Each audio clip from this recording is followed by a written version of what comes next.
100% మన ఒక పెద్ద ఆయన ఫోన్ చేసి ఒక మాట అంటాడు, ఏమయ్యా రాజేంద్ర గారు, ఎక్కడ చూసినా మహిళలంతా మీకే ఓడిస్తారట అంటారు. వారు కాంగ్రెస్ పార్టీ గెలవాలని సంపూర్ణంగా కోరుకున్న కష్టపడ్డ పెద్ద మేధావి.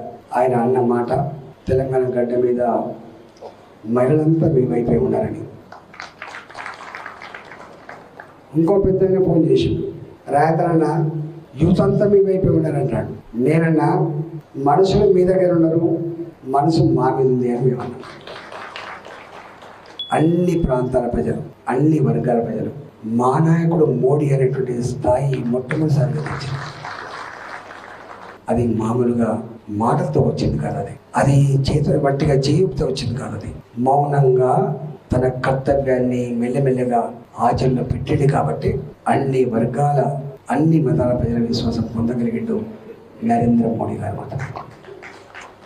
ఇవాళ చాలా మంది ఏమంటారు, ఏదో హిందూ మతం ఒక దుష్ప్రచారం చేస్తున్నారు. కానీ కాదు, ప్రపంచంలో 2 దేశాలు హిందూ సాంప్రదాయాన్ని ఆచరించే దేశాలు.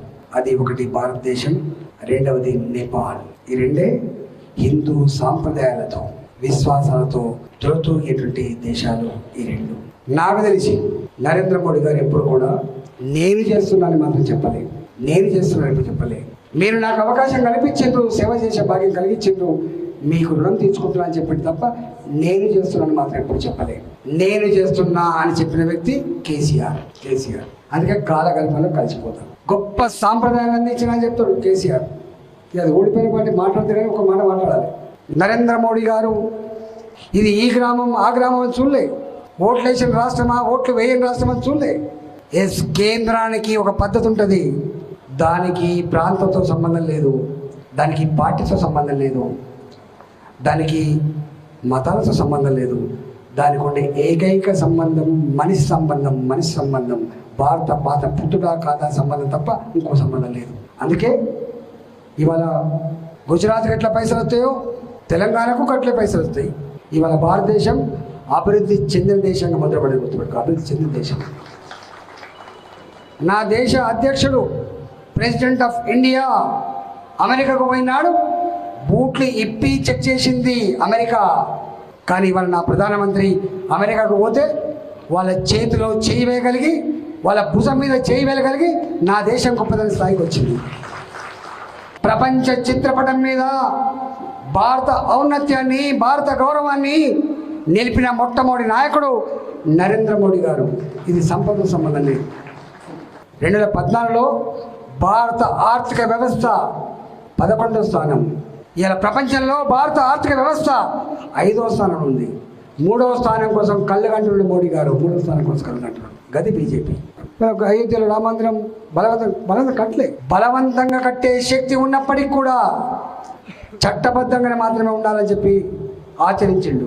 ఇంతకుముందు చెప్పండి రఘునందన్ గారు. బాజాప్తా 500 ఏళ్ళ నాడు ఏ విశ్వాసాన్ని అయితే దెబ్బతీసిండ్రో, ఏ పూజా మందిరాలు అయితే ధ్వంసం చేయబడ్డాయో అవి బాజాప్తా ఆర్కియాలజీ డిపార్ట్మెంట్ తవ్వకాలు జరిపి ఆధారాలు సేకరించి సుప్రీంకోర్టులో అవి ప్రూవ్ చేయబడి సుప్రీంకోర్టులో ఉన్నటువంటి జడ్జెస్ అంతా కూడా ఆమోదం పొందిన తర్వాత, సుప్రీంకోర్టు ఆదేశాలు వచ్చిన తర్వాత కూడా ఇతర మత పెద్దలు కన్సల్ట్ చేసి అందరి ఆమోదంతో కట్టబడితే రామ మందిరం అయోధ్యలో బలవంతం కట్టలేదు.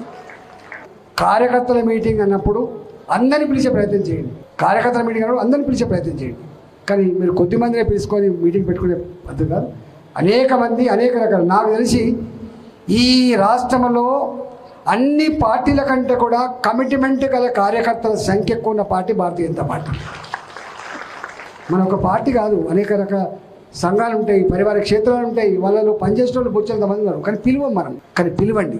మీరు కమిటీల పరంగా పెట్టినప్పుడు పిలవకండి, కానీ విస్తృత స్థాయి కార్యకర్తల సమావేశాలు పెట్టినప్పుడు తప్పకుండా అందరిని ఇన్వాల్వ్ చేసే ప్రయత్నం చేయండి. ఎవరు తోచిన మేరకు వాళ్ళ ప్రయత్నం పనిచేసే ఆస్కారం ఉంటుంది. కాబట్టి దయచేసి మనమే వస్తే ఎదగాలి. మనం చెరువంతా కావాలి, సముద్రం అంతా కావాలి. మనం ఎక్కడ చూసినా కార్యకర్తలు కనబడాలి. కాబట్టి దయచేసి అందరిని పిలవండి, అందరినీ ఇన్వాల్వ్ చేయండి, కలిసిమెలిసి పనిచేసే ప్రయత్నం చేయండి. ప్రొయాక్టివ్గా ఉండండి, పాజిటివ్గా ఉండండి. రేపటి విజయానికి మీరు ఒక వేగు చుక్కలాగా పనిచేయాలని చెప్పి మీ అందరు కోరుకుంటూ సెలవు తీసుకున్న. జై తెలంగాణ.